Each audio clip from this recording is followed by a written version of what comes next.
For me, Cars 2 is definitely a film of two halves.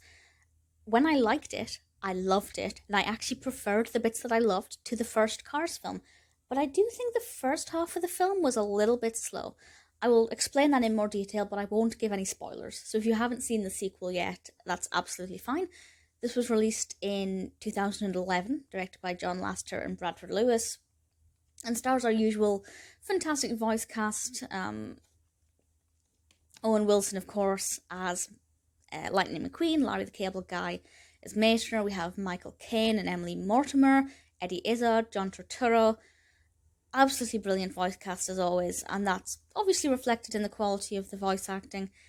With regards to the narrative, I think it's more emotional than the first film, but I think it took a long time to get going. Also, John Ratzenberger voices in it, but not quite as much as he did in the first film.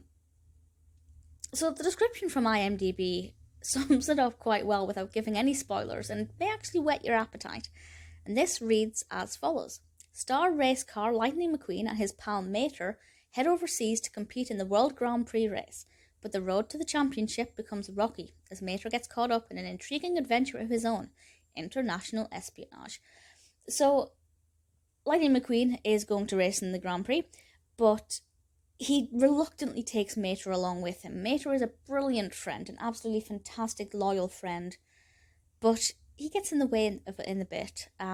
He gets in the way a bit, and that's definitely proven once they get on the road. And suddenly Mater starts causing problems and seems to become quite a laughingstock, and that's very distracting for Lightning McQueen.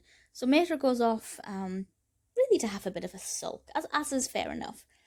And he meets these cars, these British cars, who seem to think that Mater is an undercover spy, an undercover agent.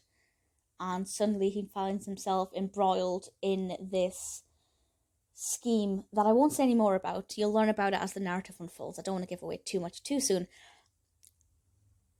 And Mater doesn't necessarily fully understand what's going on either. They don't realise that he is just Mater, and he is not an agent undercover. And it leads to some pretty interesting dialogue and some pretty interesting scenarios. And once that part kicked in, I will say, once you get the scene with the aeroplane, I won't say any more, but once you get that scene, that's the point when I thought this is getting really interesting. I think the dialogue between the British agents and Mater is brilliant. I don't know what's going to happen next. I don't know what to expect. I don't know what direction this is going to take. And it began to get really exciting. Interestingly, that's when it became a lot more about Mater than it did Lightning McQueen. Even though I kind of prefer McQueen as a character to Mater, I think. I've never really thought about that. I just assumed I preferred Lightning McQueen. But Mater is obviously a really brilliant character, but a little bit frustrating when he kind of doesn't really understand things that everybody else seems to. I thoroughly enjoyed it. There is the British element in this. I don't want to say too much, but I will say I loved the police cars. As soon as I saw them, my heart melted. And they're so adorable, and I absolutely love them. And I wish they were real, because they're absolutely gorgeous, and my heart melted a lot. And that made me really happy. So there are a lot of elements in this that I thoroughly enjoyed. I think the development of the narrative, once it gets going, is really good.